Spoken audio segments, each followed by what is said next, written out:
everyone. You are watching Eagle News America. I'm Alan Basoyahe coming to you from Los Angeles, California. It is November 12, 2020. Tonight, we have updates from several of our correspondents across North and South America. Chai Masaga in Waldorf, Maryland. Maryland metrics worsen, restrictions reimposed. Mayan Manzano Garzon in Slickerville, New Jersey. New Jersey to add $60 million funds to fulfill small business grant applications. Ronnie Bayuga in Perrysburg, Ohio. Ohio Governor Dewine issues revised mask mandate and continues state of emergency. Mila Simbulan in Swarthmore, Pennsylvania reports about Pennsylvania VetConnect Program to serve close to 100,000 Pennsylvania veterans. Aaron Tutar in Panorama City, California. LA County first-time voters share experience, and LA County warns residents on increasing COVID-19 cases. Ika Chong in Fremont reports about Santa Clara County surging in coronavirus cases over the weekend. Abby Aragon in Tampa, Florida reports about Tropical Storm Eta bringing strong winds and heavy rain into the Florida Gulf Coast. Plus, for business news, Bobby Soriano in New York gives us an introduction to market indices. For EBC Sports, Melissa Potes reports about a Florida native who sets a world record for being the first with Down syndrome to finish an Ironman Triathlon. And a virtual roundtable discussion about that street food we just will never forget. Our coverage begins now. First, an overview of today's COVID-19 numbers. According to the Coronavirus Resource Center of Johns Hopkins University and Medicine, as of 6 p.m. Eastern Time, Thursday, November 12, 2020, the number of cases of COVID-19 reported worldwide is now more than 53 million. Top three on the list of countries with recorded cases are the U.S. with 10.4 million, India with 8.6 million, and Brazil with 5.7 million. To date, more than 1,289,000 have succumbed to this virus. Top three countries with the most number of COVID-19 related deaths are, once again, the U.S. at more than 242,000, Brazil at more than 163,000, and India at more than 128,000. The alleged financier of the 1994 Rwandan genocide, Felicien Kabuga, pleaded not guilty on Wednesday as he made his first appearance at a UN court after a quarter of a century on the run. Once one of Rwanda's richest men, Kabuga allegedly helped set up hate media that urged ethnic Hutus to, quote, kill the Tutsi cockroaches and funded militia groups. Now in his 80s, he was arrested in France in May and transferred to the court in The Hague in October to face charges of a key role in the killing of 800 Tutsis and moderate Hutus. The frail Kabuga sat in a wheelchair behind a glass screen in the courtroom wearing a coronavirus mask. A court official helped him adjust his headphones. His defense lawyer, Emmanuel Alti, said Kabuga was very tired and preferred not to speak when asked by Judge Ian Bonomi if the former businessman wanted to enter a plea. Connaissant de considérer cette non-réponse if you could consider his non-response comme un plaidoyer de non-culpabilité as a plea of not sur guilty tous les chefs d'accusation on all counts. Kabuga, who until his arrest near Paris was one of the world's most wanted men, had already denied the charges in his court appearances in France. The Rwandan faces 7 counts, including genocide, incitement to genocide, extermination, and persecution. The UN court will later decide if he will be transferred to its branch in Tanzania for trial. The UN says 800,000 people were murdered in a 100-day rampage that began in April 1994 in Rwanda in scenes of horror that shocked the world. An ally of Rwanda's then ruling party, Kabuga allegedly helped create the Interahamwe Hutu militia group and the radio television Libra di Mille Collines, or the RTLM, whose broadcasts incited people to murder. Meanwhile, in Georgia, Secretary of State Brad Raffensperger announces that the state will conduct an audit of its U.S. presidential election results, which will entail a full by-hand recount of every vote. President-elect Joe Biden has a slight lead in the state with a little more than 14,000 votes. Take a look. With the margin being so close, it will require a full by-hand recount in each county. This will help build confidence. It will be an audit, a recount, and a recanvass all at once. 97 counties have sent their final numbers in. The current margin stands at 14,111 between the President and Senator Biden, Vice President Biden. The next step in the current election process is getting the final county certifications in. We'll then move to the risk limiting audit, or RLA. At 1 p.m. today, I will make the official designation of which race will be the subject of the RLA.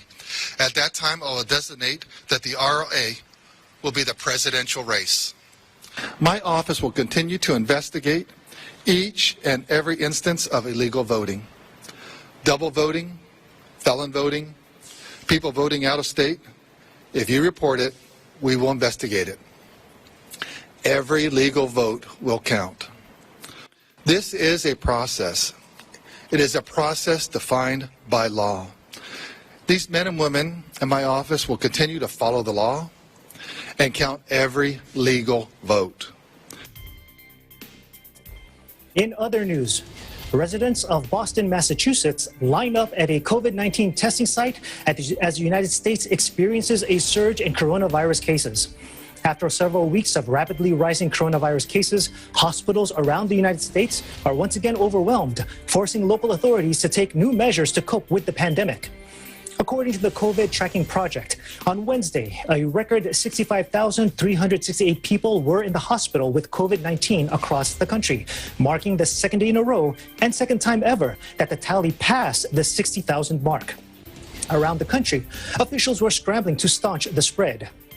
In New York State, Governor Andrew Cuomo announced that any establishment with a liquor license, including bars and restaurants, would have to close at 10 o'clock p.m. beginning Friday.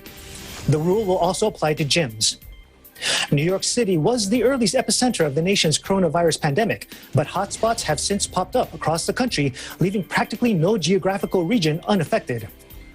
One such locale is the border city of El Paso in western Texas, a state where coronavirus cases have now exceeded 1 million.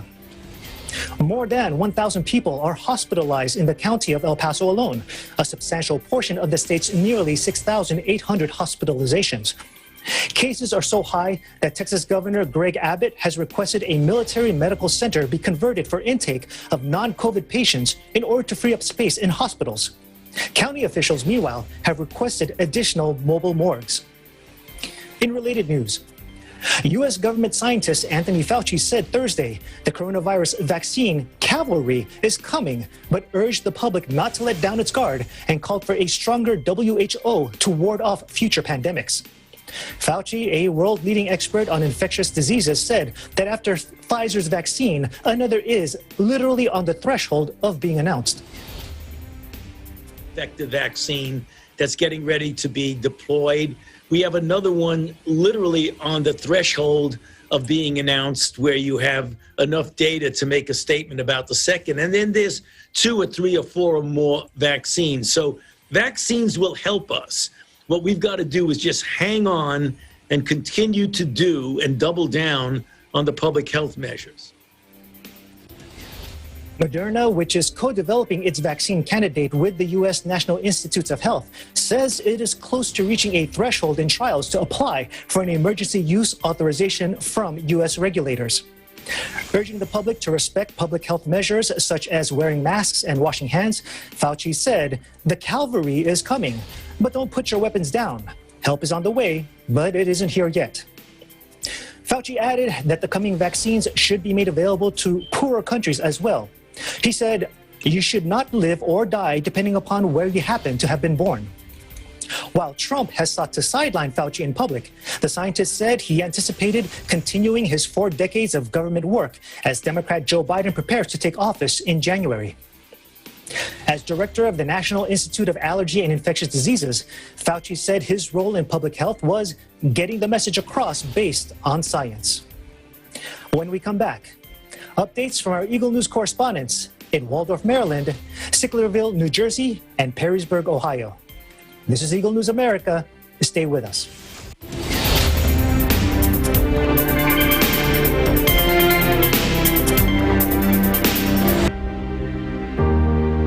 It says the best defense is still containment.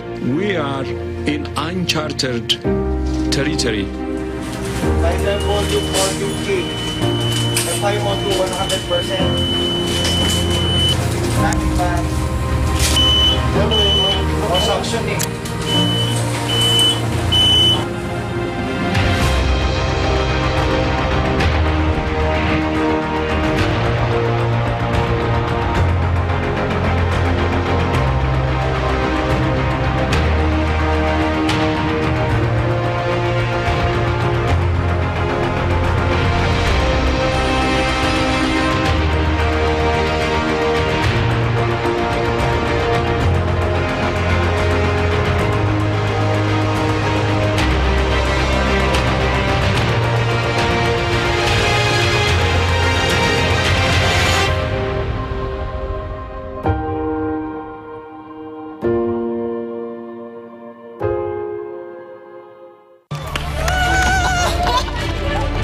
Sabado sa Tagisan ng Galing Part 2, Singing Edition. Pag nakikita ko yung mga performers natin, mga contestants natin, ng mga ganyan, natutuwa talaga ako. Kasi we're talking here of galing. Even though mataas na yung mga notes na yon, mas tinataasan mo pa. Kung gano'n sinliit ko, gano'n din kalaki ang boses mo. Galing mo kumanta, especially yung ending. 5 bagong kalahok ang magtatagisan sa kantahan, but only one will remain para sumabak sa 3rd monthly finals.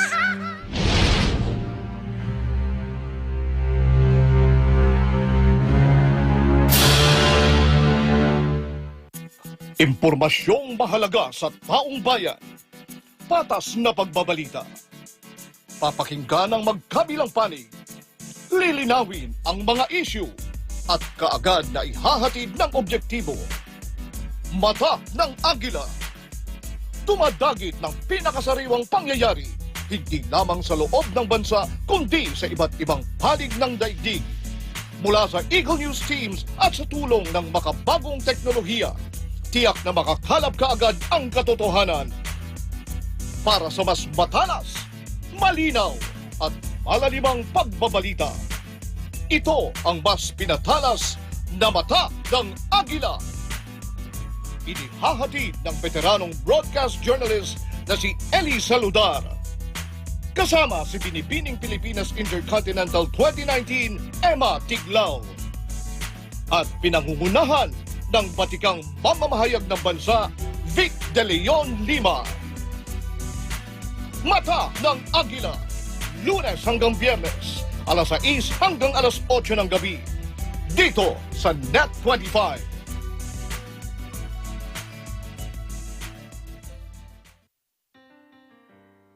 Malalayong lugar ang kanilang narating para maghanap buhay. Tulungan ang pamilyang iniwan sa sariling bayan. Yan ang ating mga overseas Filipino worker. Pero dahil sa di pangkaraniwang pangyayaring hatid ay krisis, may ilan sa kanilang nagpasyang umuwi. Pinagyaman ang sariling lupain, nagtayo ng negosyo na kasama sa puhunan ang sipag at tiyaga. Ang mga OFW, maraming sakripisyo, ninanais maging kapaki-pakinabang maging sa kanilang pagbabalik bansa. Sapagkat ang ating mga bagong bayani, Pilipino pa rin sa puso at damdamin.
talaga lang pumalakpak ako. Nauto niyo ako doon. Maganda panoorin. Ang sarap ng feeling kasi parang binalik niyo ako sa kabataan ko. This is Tagisan ng Galing Part 2 Dance Edition.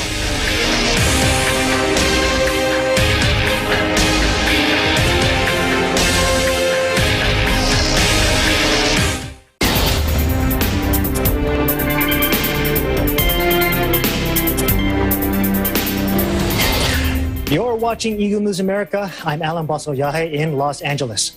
In Maryland, coronavirus cases surge, prompting the state government to reimpose restrictions. In Waldorf, Chai Masaga tells us what these prohibitions are. Thank you, Alan. Governor Larry Hogan admitted that key metrics in Maryland have worsened considerably, and to slow the spread of the virus, certain restrictions are now reimposed. Bars and restaurants are allowed to operate for a seated and distance service only, with strict capacity restrictions of 50%, as decreased from 75% effective yesterday, November 11, 2020 at 5 p.m.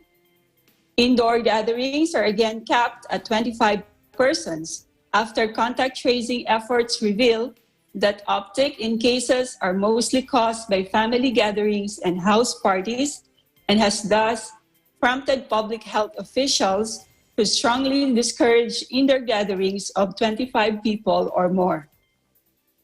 The Maryland Department of Health issued an expanded out-of-state travel advisory on all personal, family, or business travels of any kind. Marylanders are advised to postpone or cancel any travels to states with more than 10% positivity rates or those with average case rates of 20 per 100,000 in the past 7 days. Otherwise, they have to get tested and must self-quarantine at home while awaiting test results. This recommendation, however, does not cover District of Columbia, Virginia, Pennsylvania, Delaware, and West Virginia. The travel advisory also does not apply to daily commuters who leave or enter the state of Maryland because of their employment with a work-based COVID-19 screening procedures. In line with this, the Maryland Department of Budget and Management will implement mandatory telework among state agencies, with the exception of those in essential direct public-facing services and other essential personnel. Businesses are also encouraged to adopt immediate steps to expand telework. In nursing homes and assisted living facilities, contacts with large gatherings are again limited, with prohibitions on indoor visitations while the facility is conducting outbreak testing in accordance with the federal guidance. Facilities may also restrict visitations and the number of individuals inside the facility at any given time, depending on the facility's circumstances and infection control guidelines. Nursing homes are also advised to ensure that they have sufficient PPEs for their staff. An emergency order effective immediately have also been issued to address hospital capacity surge. EMS officials are given the flexibility to transfer patients to alternate care sites, such as the Baltimore Convention Center Field Hospital, if the need arises, and to add capacity in the designated alternate care sites. It also requires hospitals to set up plans to stage and accept surge patients and must make sure they have enough beds and staff. Additionally, more infection control staff from regional hospitals will be made available to intervene and provide support in any outbreak that may occur in any nursing home. Governor Hogan said these actions are absolutely necessary to help withstand the surge, to save lives, and to keep Maryland on the road to recovery and open for business. In Waldorf, Maryland, Chai Masaga, Eagle News, we live in interesting times. Back to you, Alan. Now, Chai, you didn't mention in your report any plans of shutdowns or lockdowns. Do you think it's still safe to remain open with this surge happening? Yes, Alan, I think it's still it's still safe to remain open despite the surge because Marylanders know better, Alan.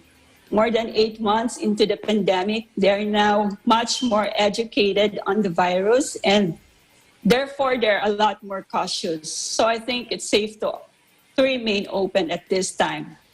As long as everybody, observes all the health protocols necessary, like wearing masks, social distancing, avoiding gatherings, and frequent hand washing, we'll be okay. I don't think there is a need for another economic shutdowns at this time and cause more unemployment among Marylanders.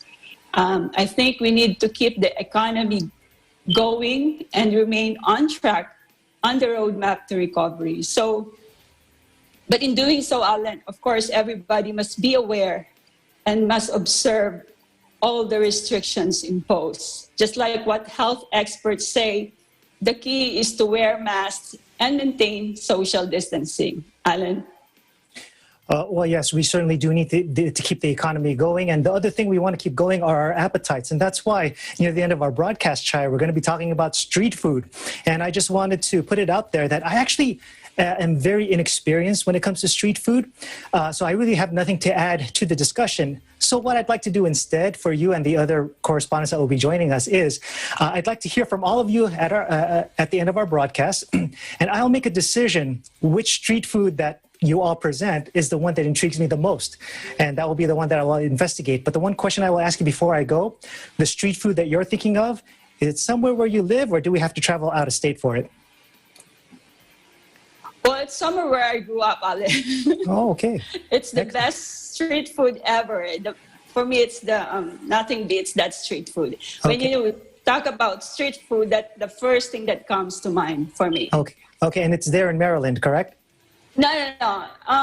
Well, I think we have some from Filipino stores, but okay. It is really common back in the Philippines where I grew up, Alan. Well, Chai, make sure that you make it sound wonderful because I'll be deciding which one that I want to investigate in the future. Thanks for your report, Chai. Thank you, Alan.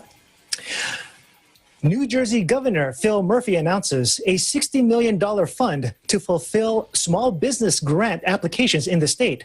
In Sicklerville, May Ann Manzano-Gerzon reports.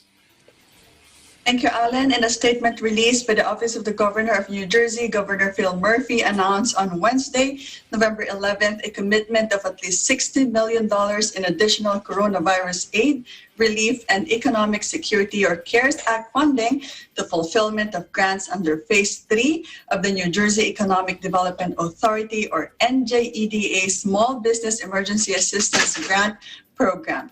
This funding is in addition to $70 million in federal funds already allocated for the current phase of the program and will enable the NJEDA to fulfill grants for the entire pipeline of eligible businesses that applied for Phase 3 of funding prior to the application deadline. Without this supplemental funding, approximately 13,000 of the nearly 22,000 businesses that applied for Phase 3 grants would have been declined based on the program being oversubscribed. Governor Murphy said that small business owners have been diligent in their efforts to protect the health of their employees and customers, and they deserve our support. This new round of funding will help ensure that many more businesses emerge from the pandemic stronger than before. The NJEDA suite of COVID-19 relief programs provides a variety of resources for businesses of all sizes, including grants for small businesses, zero-interest loans, support for private sector lenders and CDFIs, and funding for entrepreneurs. Its largest COVID-19 relief program is the Small Business Emergency Assistance Grant Program, which provides grants to small businesses impacted by the pandemic. To ensure equitable distribution of funds, the NJEDA set aside 1/3 of the funding for these programs to support qualified businesses located in one of the 715 census tracts that were eligible to be selected as a New Jersey opportunity zone. This targeting has helped to ensure minority and women-owned businesses that were hardest hit by the pandemic's economic impact were able to get the support they need. To date, more than 22,000 small businesses have been approved for grants worth a total of more than $64.9 million through phases 1 and 2 of the Small Business Emergency Assistance Grant Program. The average grant award has been roughly $3,000, which indicates the average approved business has 3 full-time equivalent employees. Phase 3 significantly expands eligibility for the grant program and increases the amount of funding businesses can receive. Any business or nonprofit located in New Jersey, including home-based businesses with 50 or fewer full-time equivalent employees, is eligible to receive grant funding during Phase 3, including businesses that received funding in previous phases of the program. To ensure funding goes to businesses hit hardest by the pandemic, Phase 3 sets aside funding for restaurants, micro-businesses, and businesses based in the state's 715 Opportunity Zone eligible census tracts. Meanwhile, here is today's statistical report of New Jersey's COVID-19 cases. According to the Department of Health of New Jersey, the state has 3,517 new positive cases, bringing a cumulative total to 266,986 New Jerseyans who have tested positive. In Sicklerville, New Jersey, May and Manzano Garzon, Eagle News, we live in interesting times. Back to you, Alan. Mayan, with the additional $60 million of funding for small businesses in New Jersey, how much funding has already been allocated as of now, and what's the focus of said support? Alan, Governor Murphy has now allocated more than $250 million of funding to support the small businesses through this COVID-19 crisis. And the focus, Alan, has been on ensuring that these dollars get where they are needed most, which are the restaurants, the micro businesses, and the minority and women-owned firms.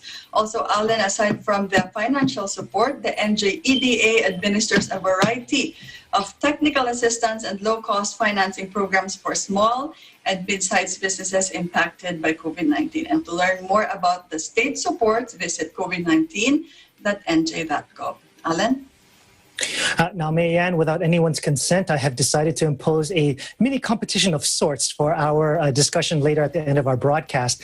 When it comes to the street food, can you tell us, is it there in the state of New Jersey, or will you be taking us out of state? Oh, not just out of state, but out of the country, Alan, because it's also where from where I grew up, like China. Okay, I can't wait to hear that. And remember, make the story good, because I'll decide which one is most interesting to me. Thank you, Mayan, for your report. Thank you, Mayan. When we come back, reports from Perrysburg, Ohio, Swarthmore, Pennsylvania, and Panorama City, California.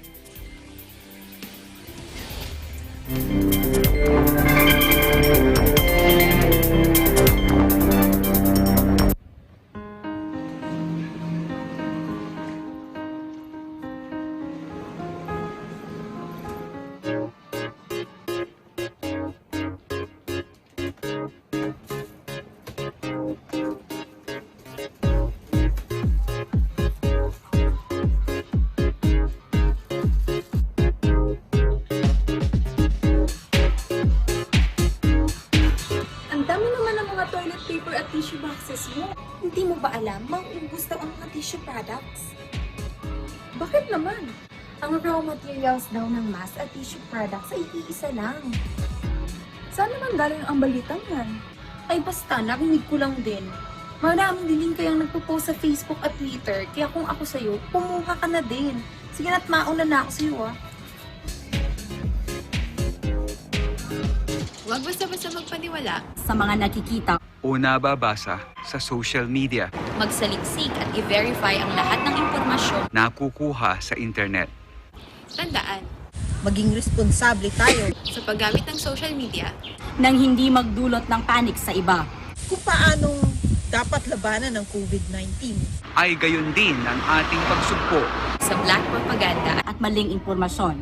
Dennis Lu, Lou Omelda, General Partosa, Tyranel Pililu, Hannibal Arevalo. EBC. Japan Euro.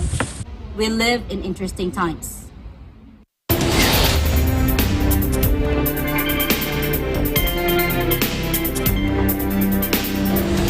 Welcome back. You're watching Eagle News America. I'm Alan Basoyahe.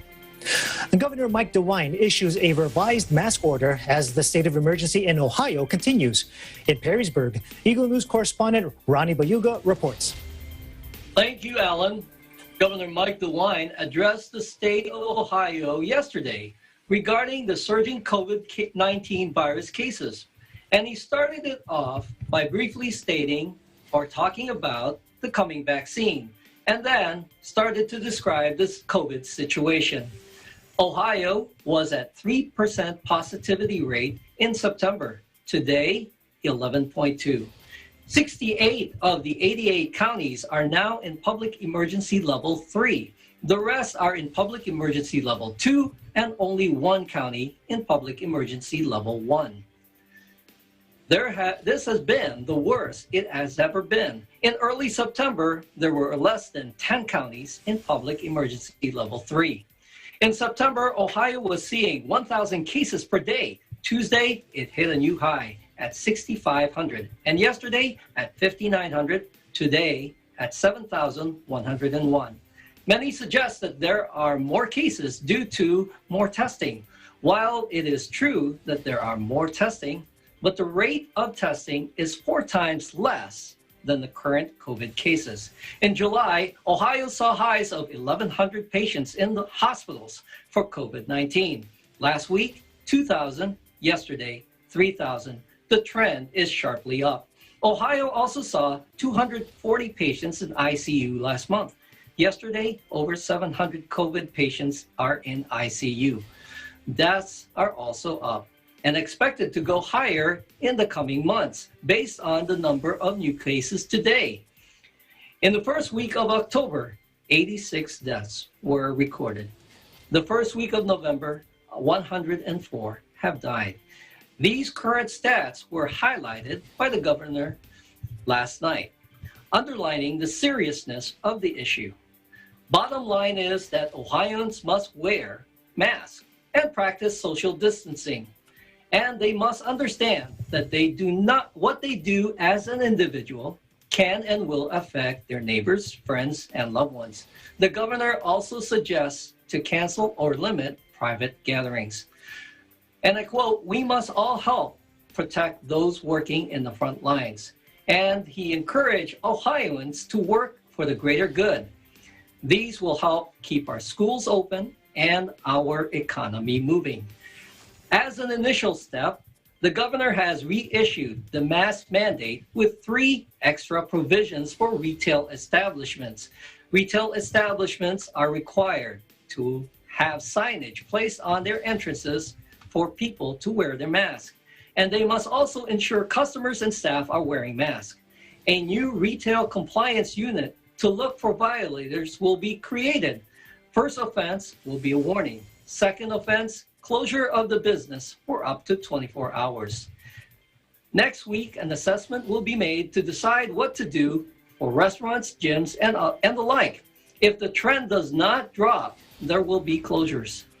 There is also a new social gathering order. Open congregate areas will no longer be permitted to be freely open, and everyone will be required to be seated, socially distanced, and wearing masks, unless they are actively consuming food or drinks. He also restated that the limit for gathering is still 10 for public and private gatherings. The governor is working with hospitals. They are asking that Ohio stays in a state of emergency, and he is looking to them to gauge the issues. As COVID-19 cases continue to rise, the hospital's capacity to service patients will become more strained. Today, they are seeing their stock of PPE dwindle, and more patients are admitted, and staffing concerns are also cropping up. Today, Governor Mike DeWine states that he isn't looking to call for a shutdown. It is all Ohioans' best interest to do what they can to stop the trend of COVID-19. Additionally, he introduced a flu dashboard that will show the trend over time. He also stated that he will be setting aside $30 million to assist the state's 113 health departments, and they are to use this money as they see fit to fight COVID-19. Perrysburg, Ohio, Eagle News, Ronnie Bayuga. Back to you, Alan. Ronnie, what is one takeaway that you found interesting from the governor's address? Well, last night he had a very good talk with the Ohioans here.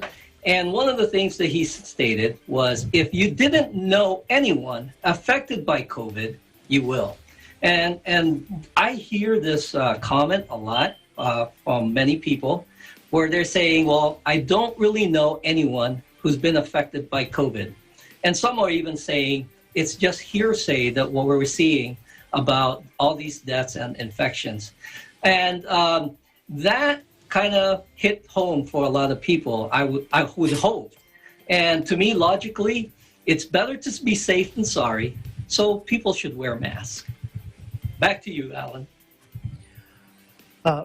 Ronnie, before I let you go, we're talking about street food. I just want to ask you, is the one that you're going to offer sweet or salty? And do you think it'll be the one that I choose to want to try out? I hope you do, because I love this treat the most. And yes, you still do have to go out of the country if it's not made locally. Okay, and is it sweet or salty? Sweet. Sweet. Ah, okay. Well, I can't wait to hear from you. Thank you, Ronnie. Thank you, Alan. Pennsylvania launched on Veterans Day VetConnect, a program designed to serve close to 100,000 veterans in the state. In Swarthmore, Bureau Chief Myla Simbulan has the story. Thanks, Alan. The Pennsylvania Department of Military and Veterans Affairs, or DMVA, launched PA VetConnect, a statewide outreach initiative designed to better serve the Commonwealth's nearly 800,000 veterans. PA VetConnect identifies and cultivates new community partnerships to simultaneously broaden the referral capabilities and connect veterans to the best possible resources, regardless of the township, county, or region where they reside. Here's Pennsylvania Adjutant General and Head of the DMVA, Major General Anthony Corelli, to tell us more. Take a look. Organizations out there that all group together to pull the load to help serve the nearly 800,000 veterans in the Commonwealth of Pennsylvania.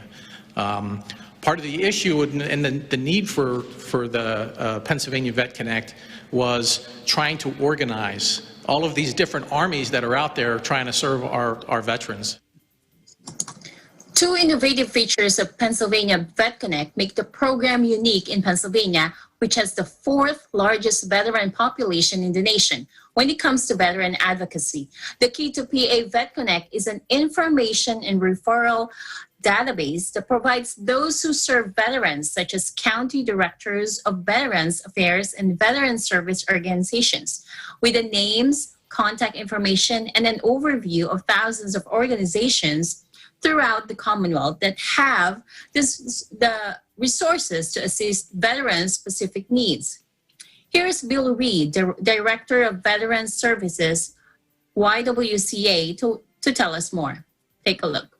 One thing that we found through the years is that a lot of times it's not what someone needs, it's do they know how to ask for what they need and how to get to what they need.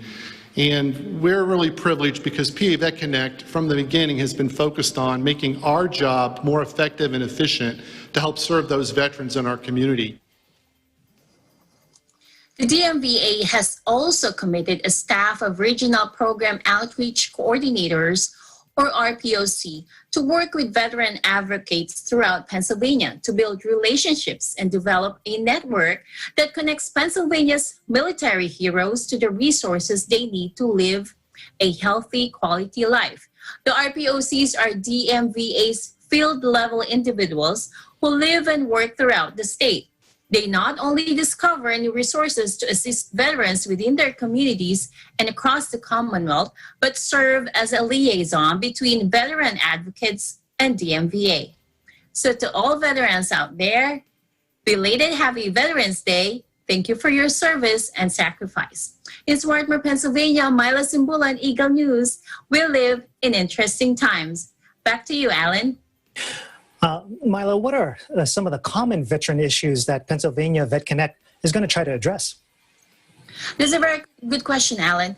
PA VetConnect helps veterans and families with an array of issues, which includes homelessness, suicide, employment, financial challenges, legal, if you have legal issues, family crisis also is included, and there's much more. So what happens is, if a veteran goes to let's say a veteran service organization, they will connect the veteran to the least. That's why there's a database out there. So they will check the database and see what's available on the region where the veteran lives, or if they to go local also.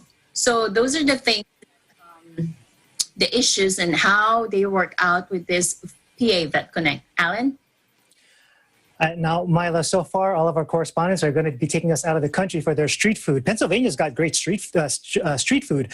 Are we staying in Pennsylvania? Are you taking us somewhere else? And will your street food be what I choose? I don't know if you're going to choose it, though, but I'm going to go out of Pennsylvania, actually go out of the country for my favorite street food, and it's sweet and salty, Alan. Oh, my two favorite. All right. I can't wait to hear from you. Yes, thank you, Mila. I love sweet and salty. All right. Thank you. When we return, a weather report from Florida, business news with Bobby Soriano, and our virtual roundtable discussion about that street food we'll always crave. That's next.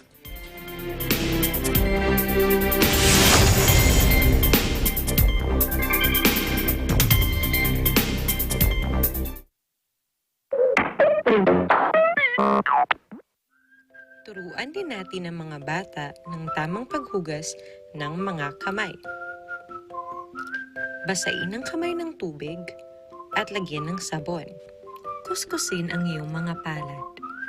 Gayon din ang pagitan ng mga daliri. Pati na ang likod ng mga palad at daliri. Ganon din ang iyong hinlalaki, kasama ang mga dulo ng iyong mga daliri. Pagkatapos ay iyong kalapulsuhan. Gawin ito ng kahit 20 segundo. Pagkatapos ay banlawan ng tubig at patuyuin.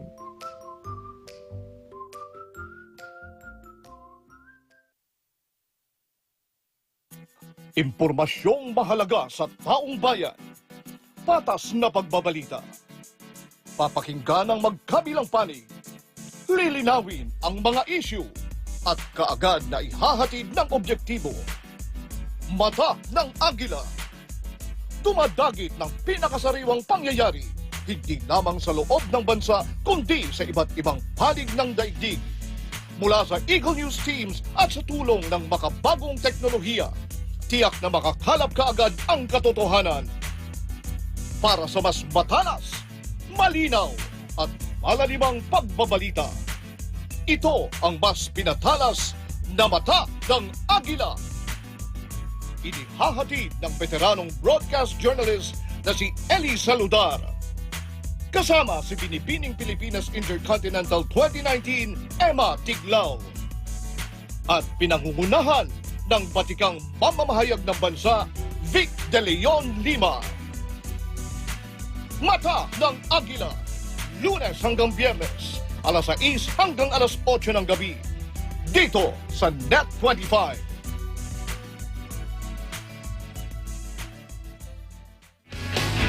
Hey everyone! I'm Nikki Pacal Arsena. Abangan niyo po ako and the rest of the Barkada and your favorite OPM artists on Letters and Music. Prime time na! Mula Monday to Friday, 8 p.m. only on Net 25.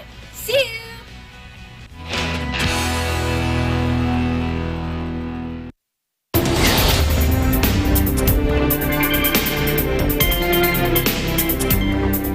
Welcome back. You're watching Eagle News America. I'm Alan Balsayahe.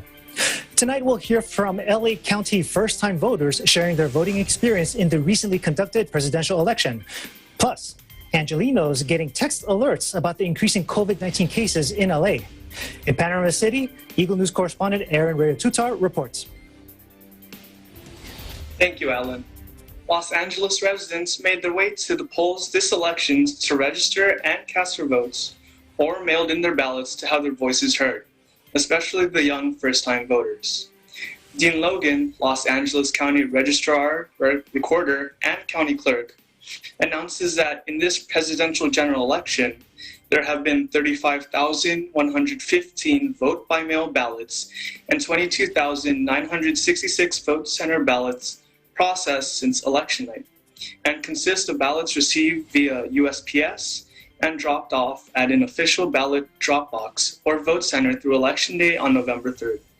He further states that the total election results count is now 4,211,649, which is 73.76% of eligible Los Angeles County voters, with an estimated number of 142,715 outstanding ballots to be counted. It's an exciting time for young voters who have cast their votes at voting centers and official ballot drop boxes. Here are a few first-hand opinions from young first-time voters in Los Angeles County. Let's take a look. As a first-time voter, I voted for Joe Biden for this general election. I voted for him because his beliefs align a lot more with mine than the other candidate. And although I'm still concerned about the current health crisis going on right now, I have hope that Biden will do a much better job than what we currently have going for us. This election was definitely very stressful, but I'm super excited that we are kicking out Trump. I'm super excited to get to work on Biden as well. I'm not very involved into politics, but I decided to get involved for the first time this year because of the major issues on human rights, racism, and the environment going around. Some concerns for the future. I just hope our future president is able to meet our needs and listen to us. And a message for the future president, I would say congratulations, but please don't do it dirty. I remember back when the 2016 election happened, and that was so crazy, and it kind of felt like everything was falling apart. 2020 isn't perfect, but it's going way better than 2016 did, so we're excited to see where this will take us and where we will take it. On to other breaking news in Los Angeles County. Just the other night, many Angelenos received public safety alert text messages on their mobile devices, informing them that COVID-19 cases are once again increasing in LA. With everyone entering this coming flu season, awareness and preventative measures should always be taken to lessen the chances of Angelenos contracting either the flu or COVID-19. The County of Los Angeles reminds everyone to wear a mask and social distance when in a public setting and to get tested if an individual feels any symptoms or is exposed. In an effort to provide Angelenos with resources to prevent contracting COVID-19, LA City is offering free testing with results in less than 24 hours to the residents. For more information and to sign up, please visit coronavirus.lacity.org/testing. In Panorama City, California, Aaron Reyes-Tutar, Eagle News, we live in interesting times. Back to you, Alan. Aaron, how are the positive COVID-19 cases and hospitalizations there in Los Angeles County today? As announced today by the Los Angeles County Department of Public Health, the number of new COVID-19 cases increased today, with 2,533 newly reported cases and 7 new deaths. The total number of confirmed cases in the county are now 330,450, with 7,221 deaths to date and 953 current hospitalizations. These numbers are a bit alarming compared to our lower case numbers just a month ago, where positive cases remained under 1,000 cases per day. Beginning last week, there have been over 2,000 new cases reported almost every day. The COVID-19 positive test rate is approximately 5.9%. today, which increased from the almost 3.6% back on October 3rd. When we compare the average daily number of cases of 1,464 as recorded on November 3rd, compared to the average daily number of cases of 988 recorded last month on October 3rd, these increasing numbers and positivity rates justify that alert text sent out to Los Angeles residents the other night for everyone's safety and timely reminder to keep vigilant and not let our guards down in complying with the required safety measures in this fight against the virus. Back to you, Alan. Wow, that's certainly a lot to take in. You know what would help break up all of this tension is some food. And later on, Aaron, we're going to be talking about street food. Just simple yes or no. Please tell me that your street food is still here in Los Angeles. Yes, it is. Okay, then I can't wait to hear about that. Thank you for your report, Aaron. Santa Clara County reports a surge in coronavirus cases over the weekend. In Fremont, Aika Chong files this report. Here in Alameda County, we currently have a total number of 25,131 confirmed cases of the coronavirus. With the end of this year in sight and the holidays just around the corner, officials are worried about the possible surge of cases coming this holiday season. Nearby, Santa Clara County has already released a statement regarding following strict safety protocols after a recent sudden increase of COVID cases just this past weekend. Santa Clara County is currently in the orange tier of the state's tier model, meaning that the spread of the virus is moderate. The county is urging the public that in order to keep the community healthy and for the county to remain within this tier, everyone needs to comply with the health ordinances of social distancing, wearing a mask when outdoors, and any other safety measures. Just this past weekend, there was a surge of 358 new cases of COVID, as stated in their press release. Now they are all the more calling on the public to do their part in helping their cases go down. Officials stated that this is not something they want to see happening going into this holiday season, since temperatures will be cooler and people may resort to participating in indoor activities. Although being in the moderate tier means less restrictions and more options of activities, the county is still reminding everyone that although some activities may be open, they still come with certain risks. While everyone may appreciate having more options, we must still be mindful and adhere to the rules and ordinances in order to keep the community safe. In Fremont, California, Aika Chong, Eagle News. We live in interesting times. Thank you, Aika. Eagle News correspondent Abby Aragon updates us on Tropical Storm Eta hitting the Florida Gulf Coast. Rain has been consistently falling here in Tampa, Florida, with intermittent gusts of wind and heavy downpours throughout the day.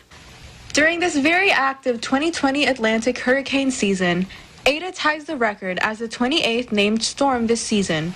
While Eta has been downgraded to a strong tropical storm as of Wednesday 1 p.m. Eastern Time, hazards continue to be expected for West Central and Southwest Florida. According to the National Oceanic and Atmospheric Administration, storm surges are possible along portions of the Gulf Coast from Bonita Beach to Suwannee River, including Tampa Bay and Charlotte Harbor. Tropical storm force winds are expected throughout today and into early Thursday, while heavy rainfall is expected along Florida's Gulf Coast from today through Friday. This increases the risk for flooding across West and Central Florida today through Friday. According to a tweet by Governor Ron DeSantis, he is urging residents along the west coast of Florida to prepare now for impacts, which include flooding, power outages, and strong winds. From Tampa, Florida, Abby Aragon, Eagle News. We live in interesting times.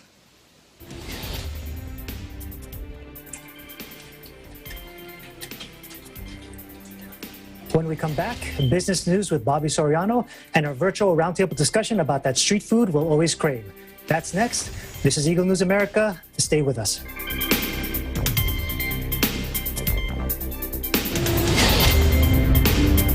Kumanta, sumaya tayong lahat. Saya-saya.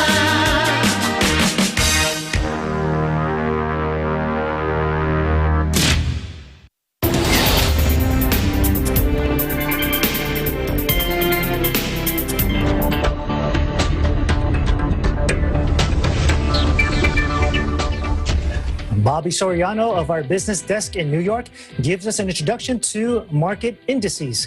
Take a look.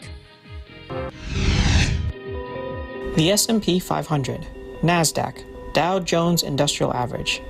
What exactly do these terms mean? The EBC Business Desk is here to provide you some insight into market indices and what they can and cannot tell you about the business world. We see them quoted all the time, with statements such as the S&P closed up today, the NASDAQ fell sharply, the Dow Jones Industrial Average saw record highs this morning. But what exactly do these numbers represent? Well, we can show by this simple example. Suppose you go to your local market and you're interested in buying a basket of fruit.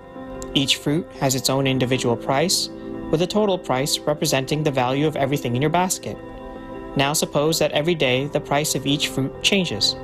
Maybe one day bananas cost a little more because they are in high demand. Maybe another day mangoes are cheaper because of an oversupply. Your total price of the fruit basket can tell you how much they are worth today, but it does not tell you the history of prices and whether or not it's cheaper or more expensive than yesterday or the day before or the month before. This is the purpose of a market index. A market index is a benchmark of the value or worth of a group of items relative to their historical value or worth. A high index number would suggest fruit prices are much higher today than in the past, or a low index number would suggest fruit prices overall are cheaper than before. But it's also even more than that. Suppose that an announcement is made by all of the farmers that this season there will be a shortage of bananas soon because of a drought. The price of bananas today may not reflect that news, but a market index can. A market index, therefore, is able to tell you whether the overall value of your basket is more or less than it has been in the past, and how news of future events can also affect that value. Because a market index can take into account so much historical and future news all at once, that is why they are quoted so often by businesses and investors. They help to provide context to the prices of things today based on all of the past, present, and future guidance known to all of the participants of the market, and it allows businesses and investors to make decisions on buying and selling assets accordingly. Today, there are thousands of indices used by investors, each calculated in their own way depending on what basket of items they focus on. Going back to our example, you could have an index focusing entirely on all of the types of bananas, for example, or another index focusing only on all the news that affects mangoes. In the business world, and particularly here in the United States, the three indices most often quoted are the S&P 500, the Dow Jones Industrial Average, and the NASDAQ Composite, each having their own distinct outlook on the business world because they comprise of a different basket or different selection of companies. But their scope is universally agreed upon as being the most accurate indicator of U.S. economic activity. It's important to note that because the market indices take into account future expectations, it may not necessarily represent economic conditions at this moment. Record high numbers are being achieved by the market indices in recent days, in anticipation of future events where COVID is no longer impacting business decisions. But it's apparent that today our world is still being impacted by the pandemic, with many people who are not part of the companies represented in the stock market not having as positive of an outlook on the economy as the business world may have. Now, there are many more variables that can go into calculating market indices, and investors and businesses in particular should be thorough in their research to understand what may be driving the markets today. But we hope that this segment can shed some light on what market indices are and how they play such an important role in the business world. Reporting from New York, Bobby Soriano, Eagle News. We live in interesting times.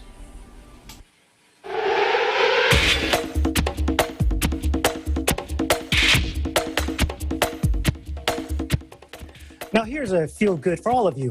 Chris Nikic, a Florida native, is the first athlete with Down syndrome to finish an Ironman Triathlon, setting a world record. EBC Sports correspondent Melissa Potes has the story. On Saturday, November 7th, Chris Nikic, a 21-year-old Central Florida native, made history. Shattering stereotypes and expectations, Nikic became the first athlete with Down syndrome to finish an Ironman Triathlon, setting a Guinness World Record. Held in Panama City Beach, Florida, Nikic completed the 2.4-mile swim, 122-mile bike ride, and marathon-length run in 16 hours and 46 minutes. 14 minutes shy of the 17-hour time limit. Nikic completed the race with his guide, Dan Grieve, at his side. Despite setbacks growing up, including major heart surgery at 5 months of age and 4 major ear surgeries at the age of 17, Nikic has been motivated by his personal goal to be the best he can be by getting 1% better every day while promoting Down syndrome awareness. He hopes to qualify for the 2022 Special Olympics USA Games. Thank you, Chris, for being a true example of what hard work, determination, and perseverance looks like, and for inspiring us to be 1% better every day. In Orlando, Florida, Melissa Potes, Eagle News. We live in interesting times. Well, Eagle News viewers, for your information, I spoke with other correspondents about their street food. Turns out they're all in the Philippines with one exception. And the street food that I chose are street tacos with Aaron Ray Tutar in Los Angeles. And the biggest reason for that is because it's too far for me to drive to the Philippines. So Aaron, we'll get some street tacos later. We want to continue to thank our healthcare workers, first responders, and essential workers with a round of applause. We appreciate you. That is today's Eagle News America. Thanks for joining us. I'm Alan Basoyahe. We live in interesting times.